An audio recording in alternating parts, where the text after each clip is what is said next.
She broke our engagement to marry a poor student 3 years later. She came to my wedding, begging for me back. 3 years after Evelyn Sinclair cancelled our wedding to marry another man, she appeared, uninvited, at my engagement party. She arrived wearing the black dress I had once bought for her in Paris. Her husband followed several steps behind. Julian Reed no longer resembled the struggling university student who had once stopped my car in the rain and demanded that I give Evelyn her freedom. He wore an Italian suit, a luxury watch and shoes that cost more than his childhood home, but the expression on his face had not changed. He still looked at me with the same fierce resentment, as though I had stolen something that had always belonged to him. The irony was almost impressive. Julian crossed the ballroom, ignored the hundreds of guests, and stopped directly in front of me. Alexander Grayson. His voice was loud enough to silence the orchestra. I heard you're finally getting married. I adjusted the cuff of my jacket. You heard correctly. Julian laughed bitterly. You must be delighted. With what? With seeing Evelyn become a joke. Across the room, several people exchanged uncomfortable glances. Everyone in London's old financial circles knew what had happened between the Sinclair family and mine. 3 years earlier, Evelyn Sinclair had been my fiancée. Our marriage would have joined two of Britain's oldest business families. Then she met Julian, a scholarship student studying literature at King's College. He was poor, proud, and openly contemptuous of wealth. Evelyn became obsessed with him. She followed him to lectures, sent expensive gifts he refused to accept, waited outside the small cafe where he worked. When Julian told her that rich women treated ordinary men like toys, Evelyn decided to prove that she was different. She cancelled our engagement, paid the Grayson family a settlement worth nearly £30 million. Then she married Julian in what the newspapers called the wedding of the decade. Now, 3 years later, she was standing at my engagement party staring at my new fiancé as though she had arrived to attend her own funeral. I looked back at Julian. I don't spend enough time thinking about your marriage to feel delighted by it. His jaw tightened. Don't pretend you're innocent. I'm not pretending anything. You knew Evelyn was unhappy. That sounds like a discussion for you and your wife. Julian stepped closer. If you had truly cared about her, you would have fought for her. I almost smiled. 3 years earlier, Julian had demanded that I leave Evelyn alone. Now he was accusing me of surrendering too easily. Before I could answer, a calm female voice interrupted us. My fiancé does not owe you an explanation. Cassandra Hale walked toward us. At 24, she was already the chief executive of Hale Technologies, a company valued higher than half the corporations represented in the room combined. She wore a silver dress, no visible jewelry, except the ring I had placed on her finger and an expression cold enough to stop Julian mid-sentence. Cassandra slipped her hand through my arm. You entered our celebration without an invitation, she said. Then you insulted the host. Is public humiliation a hobby, Mr. Reed, or simply the only skill you developed after marrying into money? Several guests lowered their glasses to hide smiles. Julian's face reddened. I did not marry Evelyn for money. Of course not. Cassandra's tone remained perfectly serious. You married her for love. The apartment, cars, clothes, and family connections merely followed you home by accident. Evelyn finally approached. Cassandra, that's enough. Cassandra turned toward her. No, Miss Sinclair. Enough was 3 years ago, when you publicly abandoned Alexander and allowed your new husband to portray him as a controlling aristocrat. Evelyn's eyes moved to me. Pain flickered across her face. I never wanted anyone to attack you. You simply remained silent while they did, I said. Julian pointed toward Cassandra. So this is your replacement. Cassandra's fingers tightened around my arm. I felt the anger she refused to show. I answered before she could. Cassandra is not replacing anyone. My gaze shifted to Evelyn. There was nothing worth replacing. The color left Evelyn's face. Julian laughed too loudly. Then why does she still watch you whenever you enter a room? The ballroom became silent again. I looked at Evelyn. She immediately turned away. Julian's laugh broke into something closer to despair. Tell him, Evelyn whispered. Julian, stop. Tell him how you say his name after you drink. Her shoulders stiffened. Not here. You wanted to come here. I came to congratulate him. You came to see whether he still wanted you. Julian turned toward me. For 3 years, I listened to her compare everything I did to you. Evelyn grabbed his wrist. Enough. He pulled away. No, let him hear it. His voice cracked.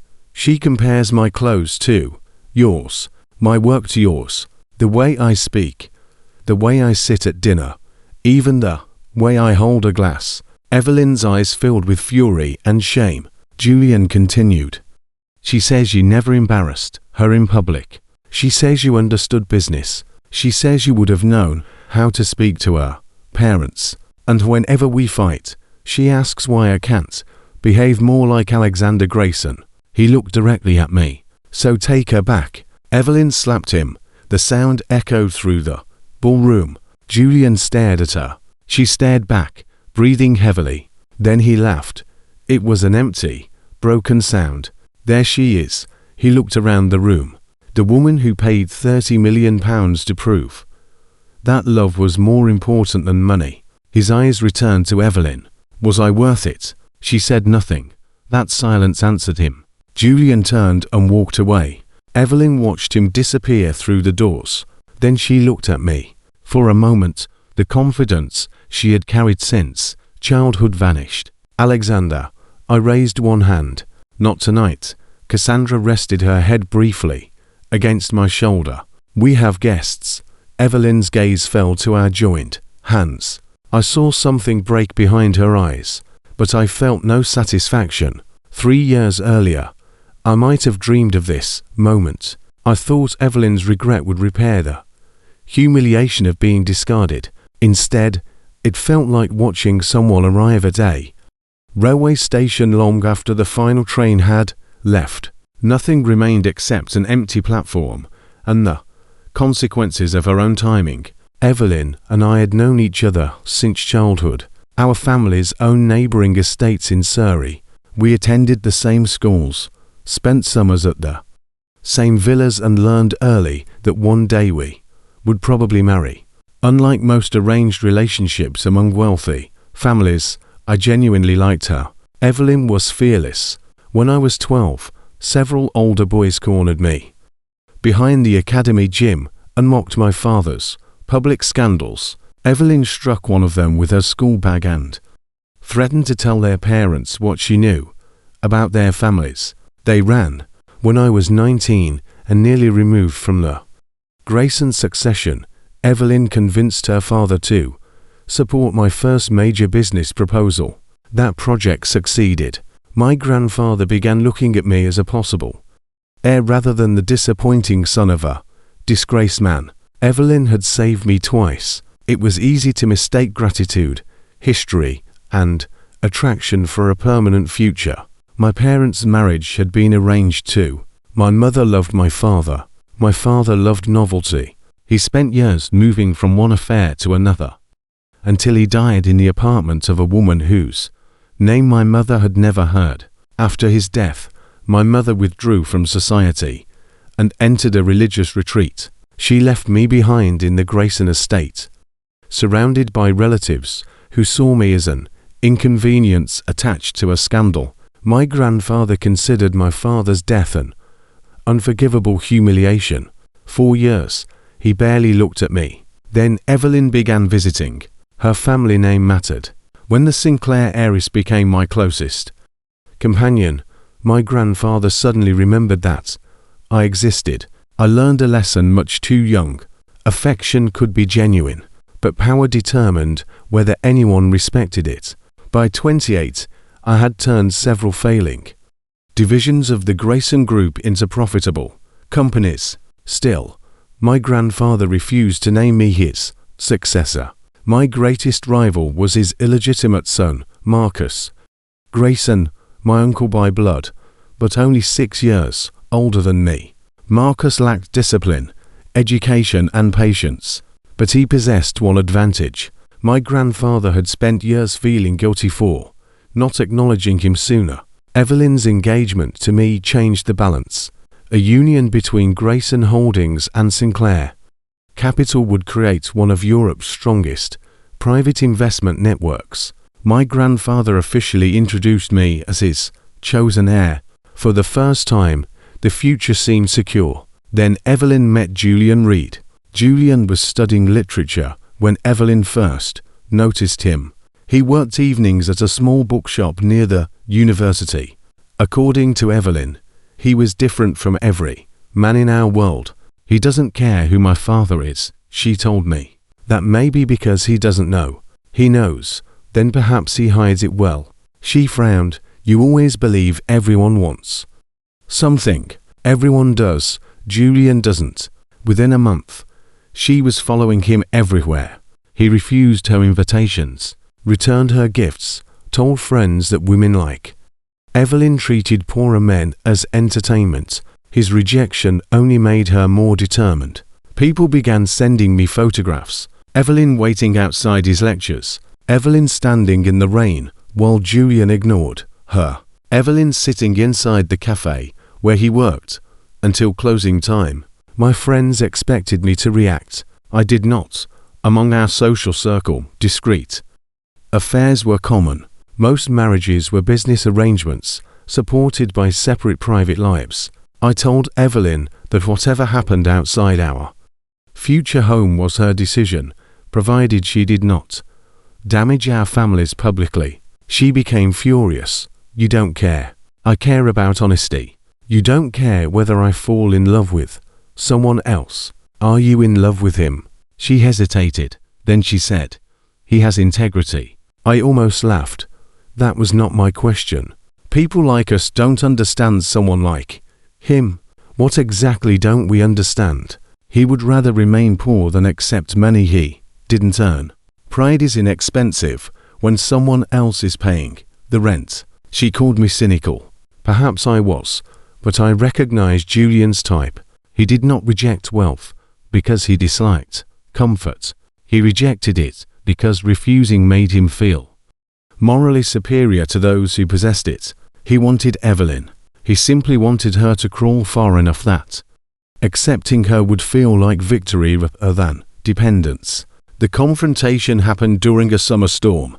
Julian stopped my car outside the university gates. He stood in the road, soaked and furious. My driver attempted to move him. Julian refused. I stepped out beneath an umbrella. What do you want? He looked at me as though he were facing a villain in one of his novels. Please take care of your fiancé. That is a strange request from the man she has been chasing. His face hardened. I am poor, Mr. Grayson, but I am not an object for rich people to humiliate. Then stop accepting her attention. I never asked for it. You continue meeting her. She refuses to leave me alone. Then tell her clearly that you do not want her. Julian looked away. There it was. He wanted Evelyn. He simply refused to admit wanting anything connected to wealth. He lifted his chin. If you love her, keep her away from me. I have never treated Evelyn like property. Convenient? You were not trapped, Mr. Reed. You were enjoying a game while pretending to be its victim. His hands curled into fists. You don't deserve her. I almost asked whether he believed he did. Instead, I returned to the car. The following evening, Evelyn came to my office. She removed our engagement ring and placed it on my desk. I'm cancelling the wedding. I looked at the ring, then at her. Have you decided? Yes. You understand what this will cost your family. My father will manage. And the agreement between our companies. I don't care, Julian. He loves me. Did he finally say so? Her expression changed. That was answer enough. She had pursued him until surrender became inevitable. I leaned back in my chair. Very well. She stared at me. That's all. What response were you expecting? Fight for me. You have made your choice. Do you love me at all? I did, but love had destroyed my mother and humiliated my father. I would not allow it to destroy me too. I will not compete for someone who already decided I was optional. Tears filled her eyes. You always choose pride. No, Evelyn. I looked at the ring between us. I choose survival.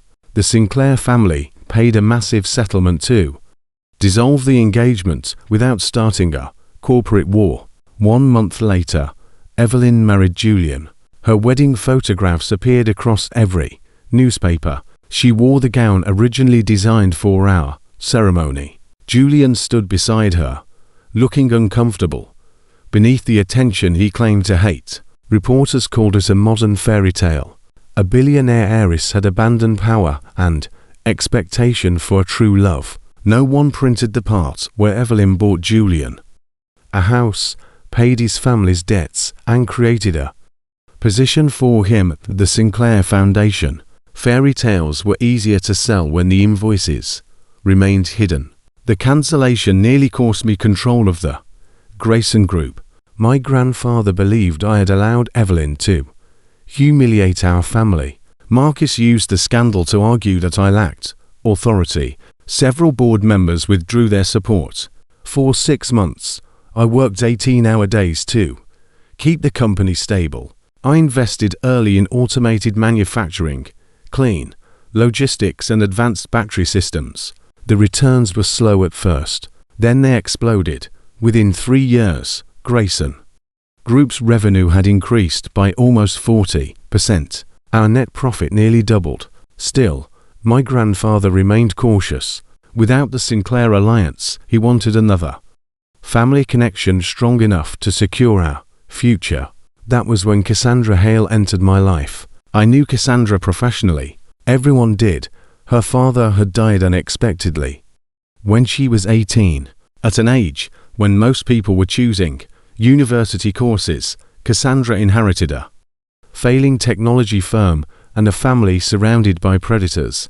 Within 5 years, she transformed Hale Technologies into one of Europe's most valuable private companies. In meetings, she was calm, precise, and impossible to manipulate. I assumed our engagement would be practical. My grandfather proposed the match.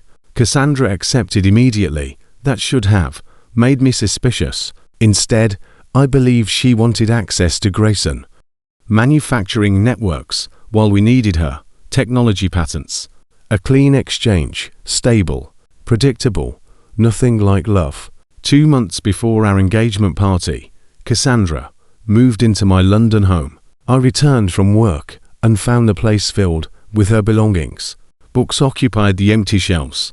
A vase of fresh flowers stood in the kitchen. Several framed photographs had appeared along the staircase. One photograph was nearly life-sized.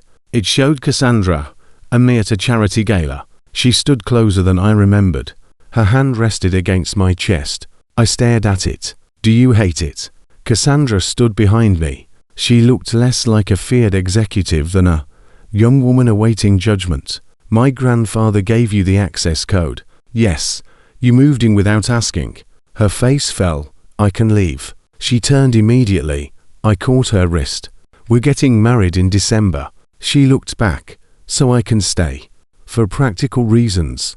Her eyes brightened. Anyway, I pointed toward the photograph. This is excessive. I can replace it with something smaller, with a larger one. I laughed before I could stop myself. Cassandra stared. Then color rose along her neck. You like it? I said nothing of the kind. You laughed. At you. I'll accept that. She walked into the kitchen. With a smile she attempted to hide. That evening, I noticed several things. She knew I suffered migraines after drinking. She had already stopped the medicine I used. She knew my stomach reacted badly to strong coffee. She replaced it with a milder blend. She even knew I slept poorly when the hallway lights were visible beneath the bedroom door. None of those details appeared in a corporate engagement contract. Did my grandfather give you a medical report? I asked. Cassandra stopped massaging my temples. No. Then how do you know all this? I pay attention to business partners. Her hands became still. Do you dislike me, Alexander? The question surprised me. This is an alliance. That was not what I asked. I looked at her. Without the controlled expression she wore in public, Cassandra seemed painfully young. No, I said. I don't dislike you. Do you still love Evelyn? The disgust on my face answered before I could. Cassandra relaxed. Then she continued massaging my temples as though that single reaction had made her entire evening worthwhile. Evelyn's marriage began to collapse long before my engagement. Julian refused every advantage connected to the Sinclair name.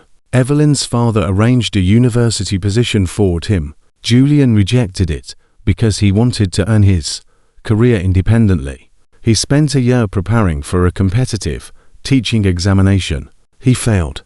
Eventually, he accepted a position at a small private tutoring center, earning a fraction of what Evelyn's driver made. He insisted on paying his personal expenses from that salary. At first, Evelyn admired him. She told friends that Julian possessed rare principles.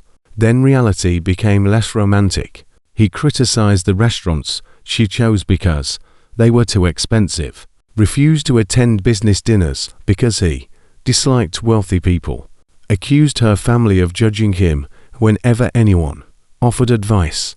He wanted every comfort her life provided while demanding that nobody acknowledge where it came from.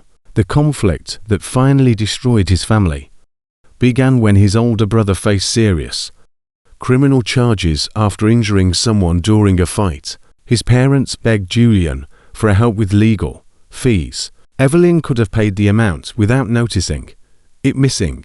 Julian refused to ask her. He gave his parents the small savings from his tutoring job and told them he could do nothing more. His brother went to prison. His parents cut contact with him. When Evelyn attempted to pay for an appeal, Julian stopped her. You already believe my family is beneath you. I'm trying to help. I don't need charity. This is not about you. Your brother needs legal representation. My family survived before I met you, and now they're suffering while you protect your pride. Julian accused her of using money to control people. Evelyn accused him of valuing his image more than his family. Neither forgave the other. Then Julian began noticing the way Evelyn reacted whenever my name appeared. She watched interviews about Grayson Group, saved articles about my investments, asked mutual friends whether Cassandra and I were genuinely close. During arguments, she compared him to me. Alexander would have understood. Alexander never created scenes in public. Alexander knew how to speak to my parents. Alexander would never have allowed this to happen. Julian had won the woman he believed proved his superiority over me. Then he discovered she had turned me into the standard he could never reach. That was why they came to my engagement party. Julian wanted to expose Evelyn. Evelyn wanted to see whether I had truly moved on. Both received answers they disliked.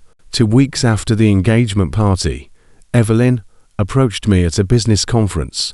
I saw her crossing the lobby and turned toward another exit. She caught my arm. Alexander, please. I removed her hand. Miss Sinclair.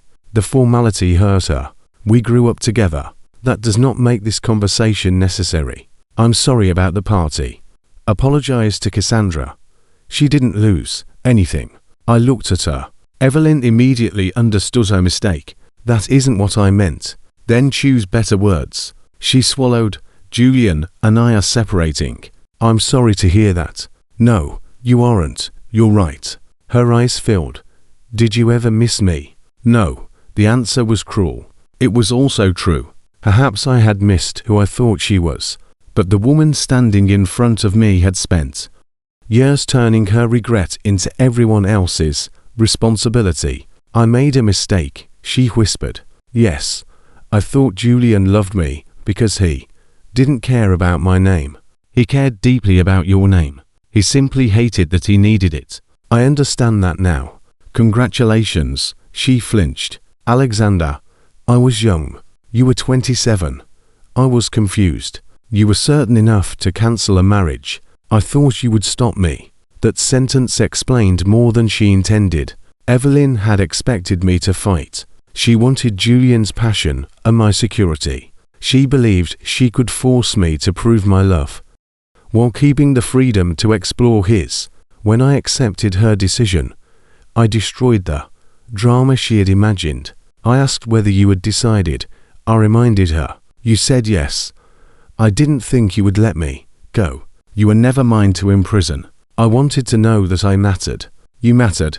I stepped closer, but not enough for me to abandon my dignity. A tear moved down her cheek. If I told you that you were always the person I loved most, I would tell you that love discovered after losing access is often only regret. Her lips trembled. Give me one chance. I don't recycle people who threw me away. She stared at me as though I had struck her. Then a camera flashed from across the lobby. Someone had photographed us. By midnight, the story was everywhere. Former lovers reunite. Is Alexander Grayson having second thoughts? Cassandra Holley's engagement in trouble. Julian posted several vague messages suggesting I had interfered in his marriage. Marcus quietly paid gossip accounts to amplify them. The scandal was designed to weaken my position.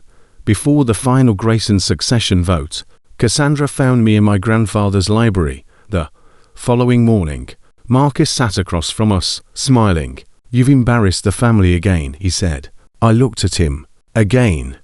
You were photographed meeting a married woman. She approached me at a public conference. A convenient story. Cassandra placed her hand on my shoulder. It is also the truth. Marcus laughed. You trust him? Yes. Even after seeing those photographs. Cassandra looked at me. Her eyes did not contain suspicion, only anger at the accusation. I trust Alexander because I know him. Marcus leaned back. Every foolish woman says that. Before discovering the truth, Cassandra crossed the room. She stopped close enough that Marcus's smile disappeared. You should choose your next sentence carefully. This is a family matter. Alexander is my family. Not yet. Cassandra's voice became colder. Then consider this an early demonstration of what happens after the wedding. My grandfather watched silently from behind his desk. Marcus turned toward him. Are you going to allow this? My grandfather calmly drank his tea. Cassandra has not said anything incorrect. Marcus's face twisted. He accused me of using women to secure my position. First Evelyn, now Cassandra. He claimed every achievement in my career came from attaching myself to powerful families. I stood, then I struck him across the face. The room became silent. Marcus stared at me. You hit me. You insulted my fiancée. That proves nothing. I struck him again. Try another sentence. His face reddened. You arrogant. A third strike stopped him. I remained calm. Continue.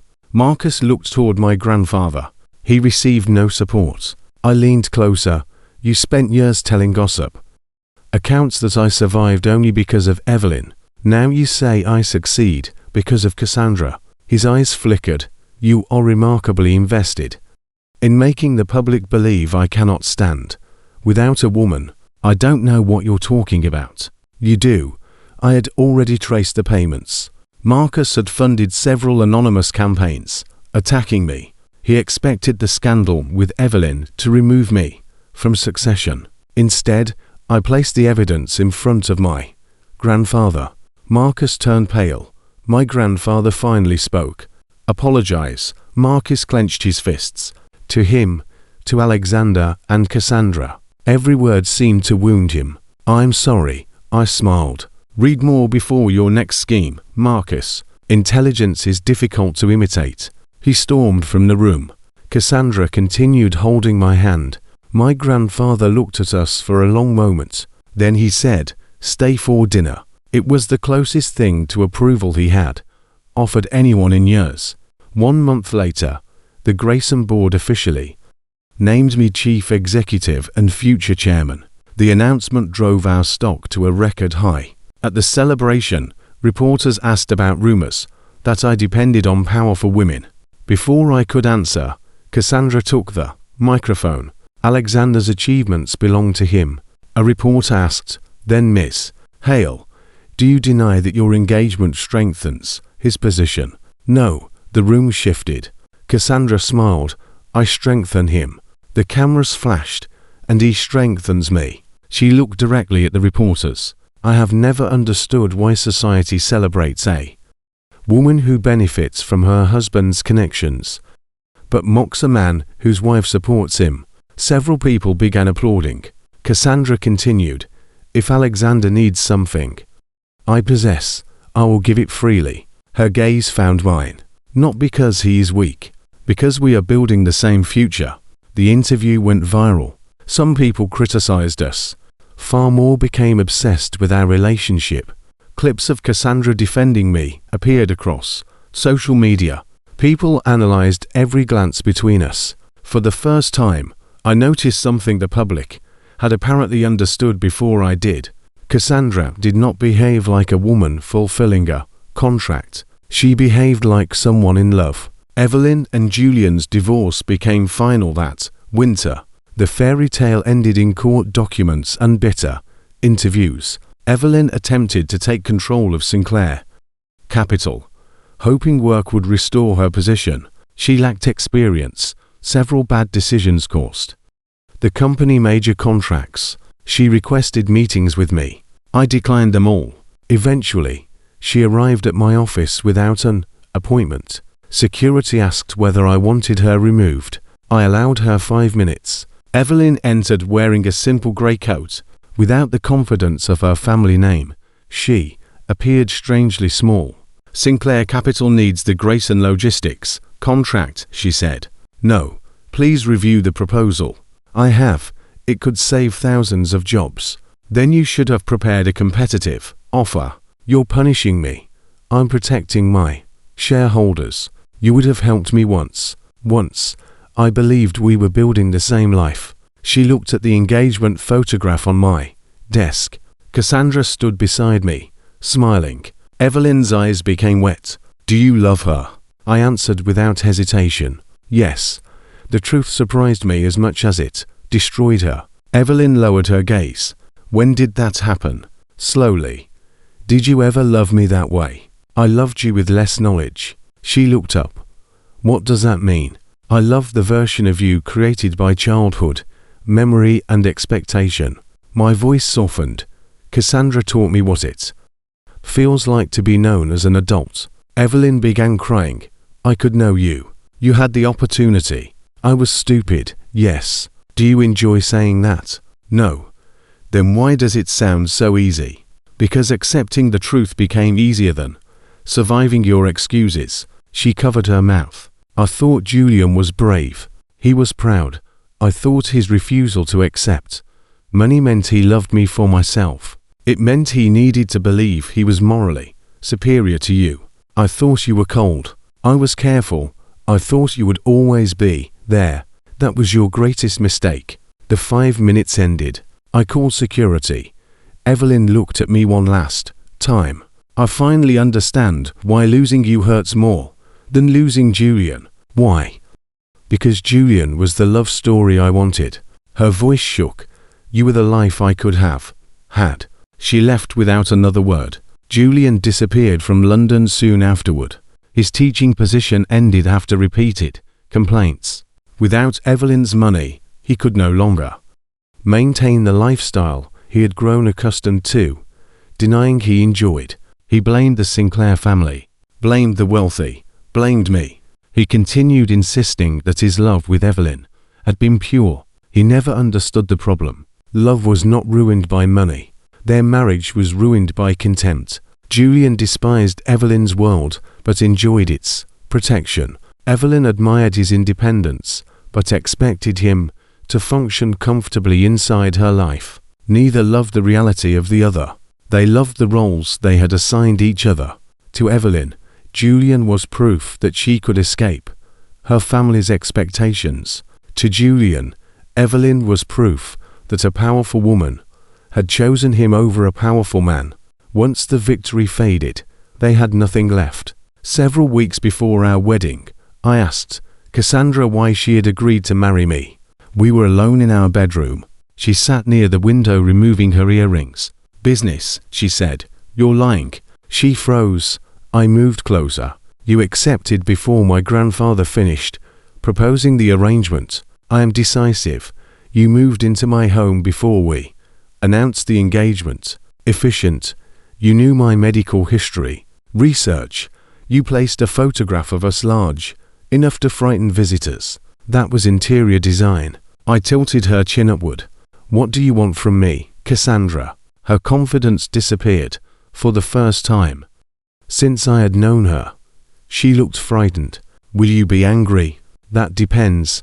I have loved you since I was 13. I stared at her. That's impossible. It's inconvenient, not impossible. She told me the story. We first met at my father's funeral. I was 19.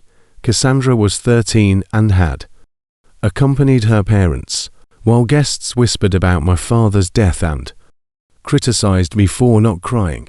I escaped into the garden. Cassandra found me sitting alone. She offered me a handkerchief. You don't have to cry, she said. Sometimes people are too sad for tears. I remembered the girl. Barely. What Cassandra did not know was that I had not been too sad to cry.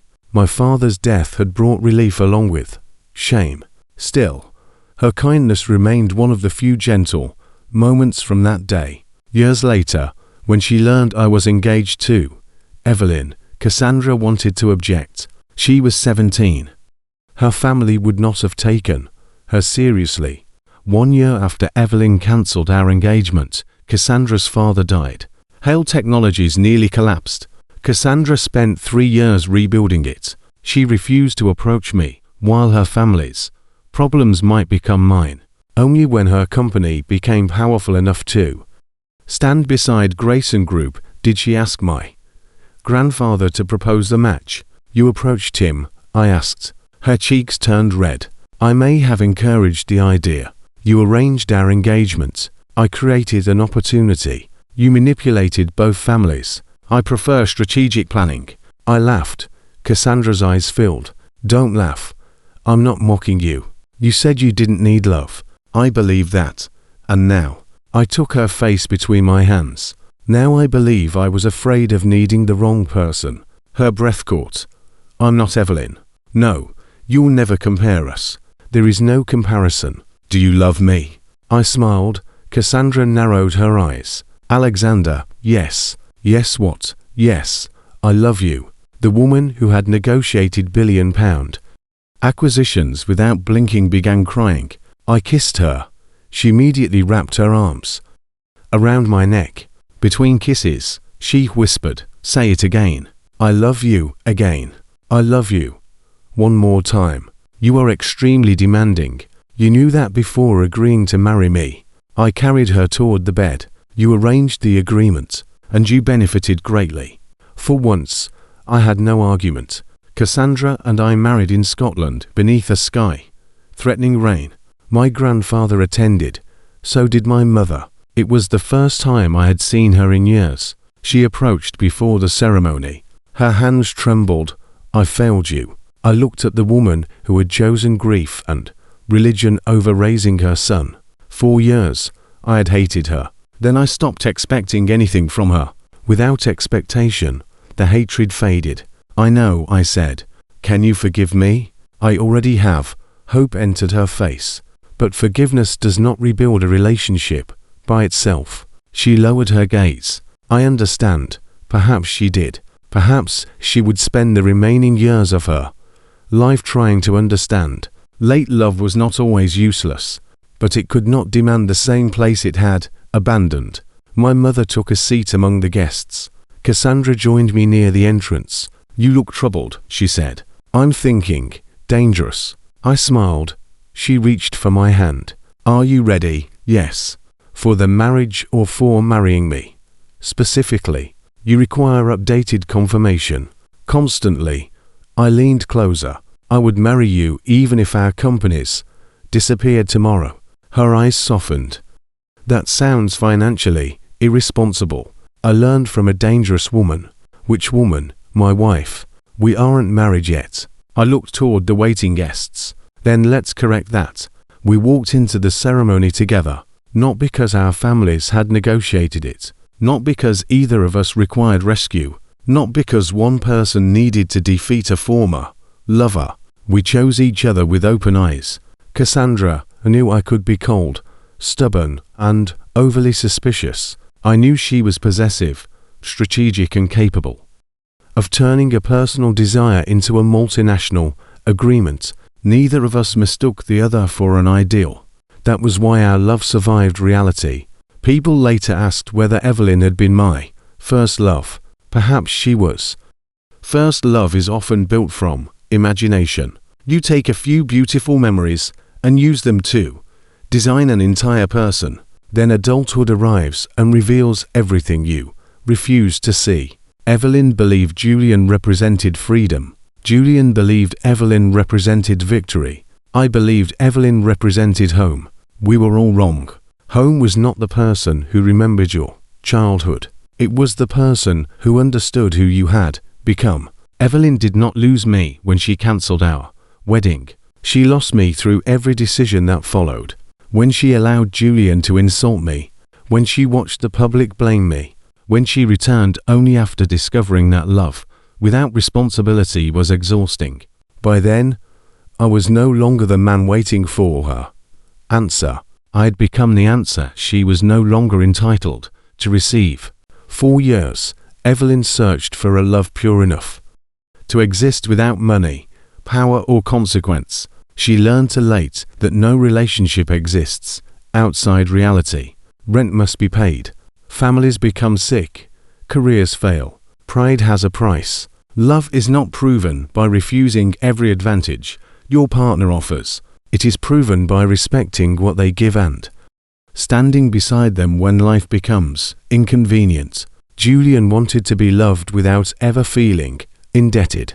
Evelyn wanted to be chosen without changing anything about herself.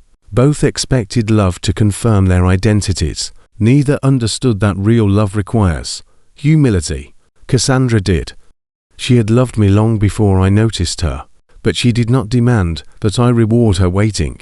She built her own life, strengthened her family, approached me only when she could stand beside me as an equal, and when I finally turned toward her, she did not ask me to worship the girl she had once been.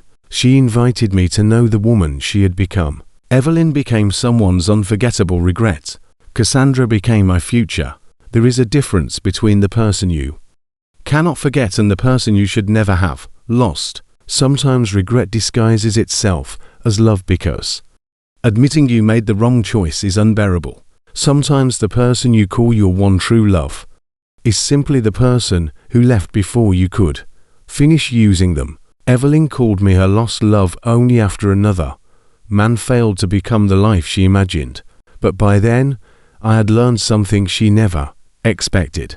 Being wanted too late is not romantic. It is only proof that someone recognized your value after losing the right to benefit from it. Would you have taken Evelyn back after she admitted her mistake, or chosen Cassandra, the woman who loved Alexander quietly and built a future beside him? Share your opinion in the comments, and follow or subscribe for more emotional stories about betrayal, regret, and second chances. This story is entirely fictional and created for entertainment purposes. It does not encourage harassment, retaliation, or using money and power to control relationships. Healthy love requires consent, honesty, mutual respect, and personal responsibility.